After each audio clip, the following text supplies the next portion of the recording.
it's going to be someday on the Wednesday at Cheltenham, because we have got the most famous horse in training, Tiger Roll, who's currently even money favourite with BetVictor for the cross-country chase. Easy Lands is 3-1, Yanworth 8-1, Urgent de Gregain is 10-1, Might Bite is 10-1, Never Rush Gone 10-1, and 14-1 Bar.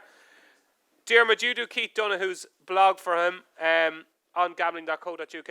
Another plug for the blog. Bookmakers.co.uk. What was it? Bookmakers. Sorry, bookmakers.co.uk. Edit that out. Edit that out. What is Keith Donoghu saying about Tiger Roll? Yeah, he said it's more obviously with Tiger Roll. He's not a horse that takes a lot of galloping. So he said it's just more of a mental game with just geeing him up. So he said that the run of Navan has really woke him up, and then taking him over to Cheltenham the exact same. So yeah, he was very, very happy with him anyway, and all roads leads there. But you know, I'd imagine the excitement starts to turn to nerves now as we get closer as well. Like, you know. Does anybody on the panel not fancy Tiger Roll? Okay, that's fair enough. The champion bumper. Just say we've gone 6-4 Tiger Roll for the next 5 minutes. 6-4. 6-4 Tiger Roll. 5 minutes. That is buying money. If there's money to be bought, it's himself and Vialan. What was the other one? How do you get a BetVictor account? How do you get one? I'll tell you at the end. Mikey, for starters, you're probably not in the best position being a jockey. Right. Yeah, all right. It's probably not the best. Tell me friends. Ask Mikey about last year, about what he said about Tiger Roll and the cross-country race. Mikey Fogarty, what did you say about Tiger Roll in the cross-country race last year? Everyone in the room off from here last year.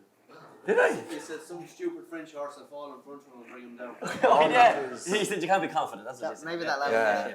Yeah, no, yeah, I could have said. You learned your lesson. You know. But that man doesn't know what he said 5 minutes ago. Yeah, but he won't be bet. Like, unless some French fella jumps out in front of him.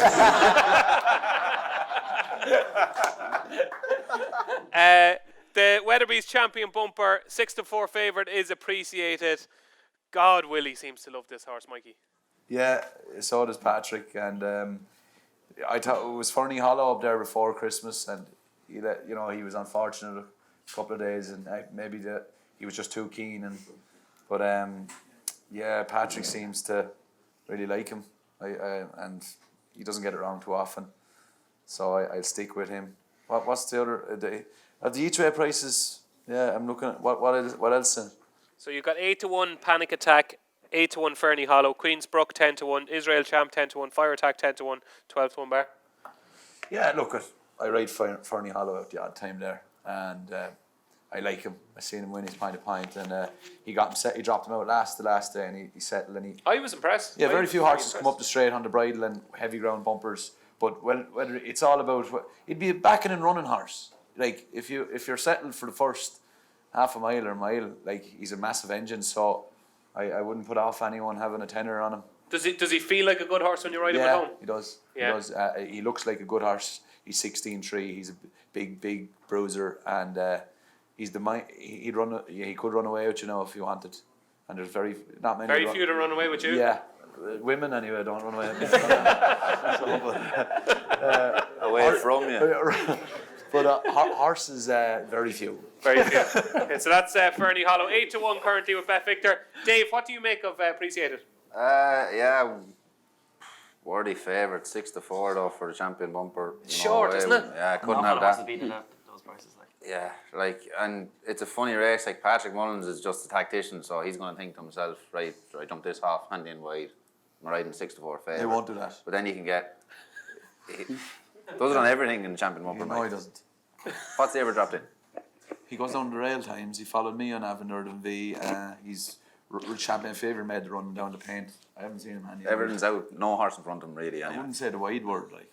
Sorry, I didn't mean to say wide. I meant handy, safe, whatever. Right? Fair enough. Doesn't really matter. Like, the man doesn't go down wide. No, I'm saying that's what you have to do. You're riding favour. You made him sound like a flat jockey. No, you have to ride. All right. The best horse and the way the best horse should be ridden. But then you could get Katie Walsh. It's fucking Cheltenham. Katie Walsh. Who goes wide on Cheltenham? Paul Townend. He doesn't know. Yes, he does. Oh, he does. He does. Yeah, the odd time. Only up the home straight. Paddy Brennan when the ground is soft at the hair rep. Yeah. He won't be wide. Katie Walsh won champion bumper. Dropped out Stonewall that was last the new course up the last time. Fiona. Yeah. Anyway. That's the point I'm getting at. Like something, a 20-1 filly getting £7 off him 4-year-old filly like Panic Attack, they might panic attack. They could drop her out, get them probably a stone and a half off him, and it's a funny race. She's a very good filly. I was surprised she was sold. She's talented, like. But 6-4 is too short, is my point. 6-4 is too short. The Fred Winter obviously is an interesting race at the moment. Aramax is the 5-1 favourite. Solo is not going to run. 8-1 Mick Pastor. Fujimoto Flyer 10-1. Palladium 10-1. 12-1 Bar. Don, have you a strong opinion here? I think you should give us your opinion on this one, David. Yeah, look, I've said all along that my strongest fancy for weeks and weeks at Cheltenham has been Aramax. The value is gone, but you know what? I actually don't think it is. I think he'll go off even short in the day. He's got a mark of 138. He was 134 in Ireland. I think this is a 150 horse. I think if he ran the Triumph Hurdle, he'd have every chance. And I don't think it's a good Fred Winter when you go through it. This horse is only getting better all the time. And, you know, Mark Walsh didn't even hit him at Naas, and he won by 8 lengths. He went away from recent revelations, and a decent horse at Jesse's in Gin on Lime. To me, I'll be bitterly disappointed if Aramax doesn't win. Anybody agree or disagree on the panel? Don? Hard to disagree with it. No, he was very impressive the last day. In fairness, you flagged him up beforehand at a big price, so he's way shorter now. But no, I'd agree with that. Like, is Joseph going to run Cerberus or Away with the Sea in this instead of both of them in the... I think one of them, wouldn't you? Yeah, I think they're both going to try. No, I think I agree. He's the right favourite. I think Santa Rosa's going here. Mick Pastor maybe. Nichols' horse won at Ludlow. But no, I think Aramax. It's hard to see past, or you know, he's the right favourite for the race. Yeah. Dean? Yeah, I like Aramax. Price is incinerated though, 5-1 for Fred Win. It's going to be a pretty hard race to win. Galahad Quest I thought was interesting if Nick Williams decides to run him there. He won the Triumph Trial, the Grade 2 at Cheltenham. They might put him away. We may not see him for a while, but if they do decide to run him, if the ground is favourable, he's potential to be a Gold Cup type horse in the future. I think he's really, really nice. He did everything wrong almost and still won that day. So I think he could be quite good.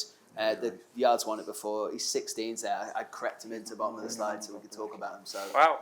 So you think Galahad Quest can win a Gold Cup someday?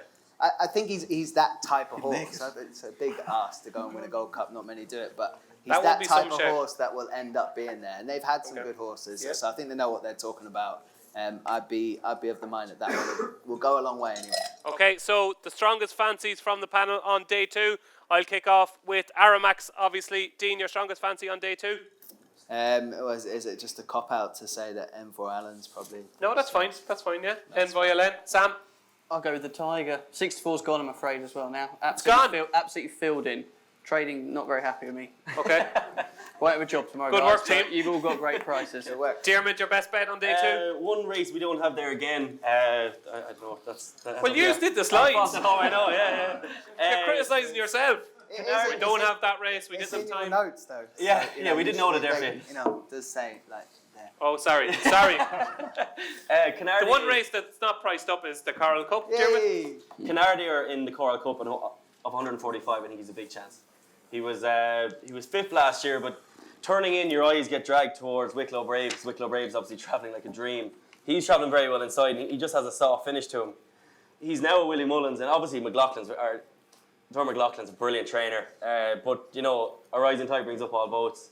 Down at Willie Mullins he should come on for all the galloping there with a better brand of horse, and he's £5 higher than last year. I just think that a race is going to fall this horse's way one day, and I think he's quite a smart horse. He should have won this season over fences, under Keita O'Neill. He fell 2 out when really he looked the winner all out. And back over hurdles now, obviously his confidence went there, but 145, a year older, a year stronger, and I just think he's a cracking bet in that. Okay, so that horse is Canardier in the Coral Cup. David Mullins, your best bet on the Wednesday? Tiger Roll and Envoy Allen, they're just... Do the double? They're unbeatable, yeah. Mikey? Same. Don? Manila Indo in the RSA.